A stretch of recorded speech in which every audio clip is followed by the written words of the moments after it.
Attention. So we're into the club fours. You just saw the London Rowing Club stroke there really jump on the start. Dominic Purnell, he didn't wait much for the go there. So this is the crew from Sport Imperial we're looking at.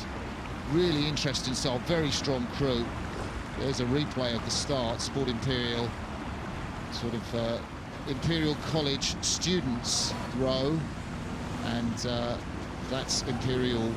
Sport Imperial are the guys that sort of finish their course, and postgraduates, and they go and row Sport Imperial. And then on the left of your picture, it's one of the top crews from London Rowing Club. They row at either end of the embankment on Putney. Both very strong crews. And we see there the London crew really desperately trying to stay in contact, just putting a push there to maintain contact, but equally in the Imperial boat, they're lengthening out. If they can break clear now, they know the race will be over, and as we've seen some races this morning, if you can kill the race off early, the opportunity to then perhaps relax a little over the second half is one that the crews really look for. Maurice Schneider there, the Swiss rower who is rowing for Sport Imperial.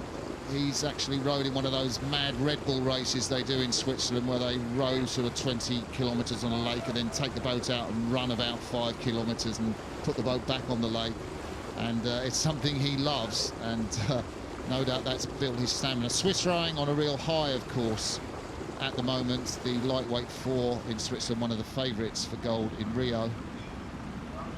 So as we pan back here, we can see that it does appear as if Imperial have broken clear. Looks like perhaps from this angle, perhaps a length and a half. Again, for the London crew here, they're still going, still keeping the rate high. It's always possible they may come back over the second half. You can never tell how much energy has been put in by the lead crew.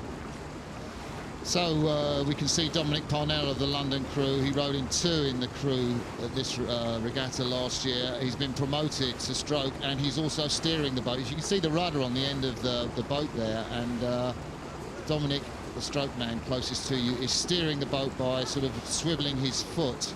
Not much, a little use of the rudder there. You can see when a little weight comes on the boat when he's put the rudder on.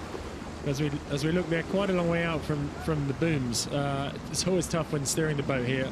There's no buoy line down the middle of the course, so when steering, there's the concern about not hitting the solid wooden booms on one side, but equally, if you move too far towards the other crew, particularly here when we see Imperial so far ahead, there's a risk that you start to get in the wash from the other boat. Once you're in the wash, that becomes very unstable, and London will be looking to mount a challenge to try to catch up. Very hard to do that if they're unsettled by the wash from the other boat. So the job of the steersman, Henley, is really important. So these guys have been in Henley finals. Some of this crew were in the Thames Cup final in 2014, and well, they have got a strong record at British regattas.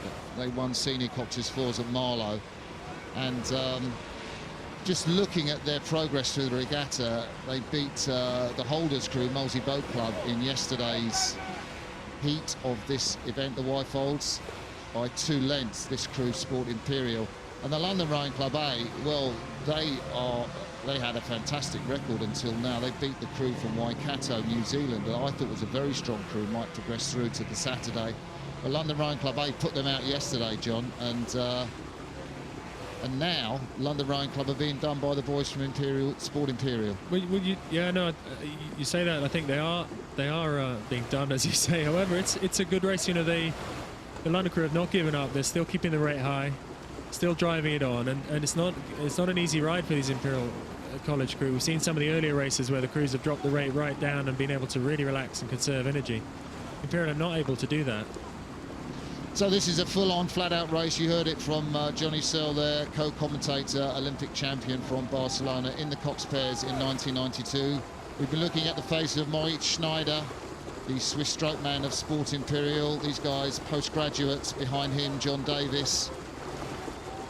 First learnt his rowing at Cambridge, first and third Trinity. Then John Hale, the man who's obsessed with marginal gains, as the Sky team have produced in cycling, and he will look to have applied that to his crew Merlin Dwan, I think he's the nephew of the great Kenny Dwan in the bow seat. He's on the right of your picture. Kenny Dwan, the British single sculler at the 1972 Olympics, and also raced as, of course, at the Henley Regatta.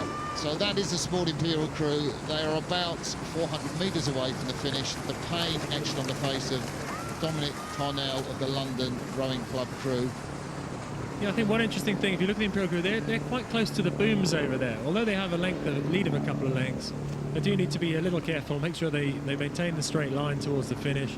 They should be fine so long as they do that. But it's important to keep maintain the focus, both on the rowing and the steering, all the way to the line.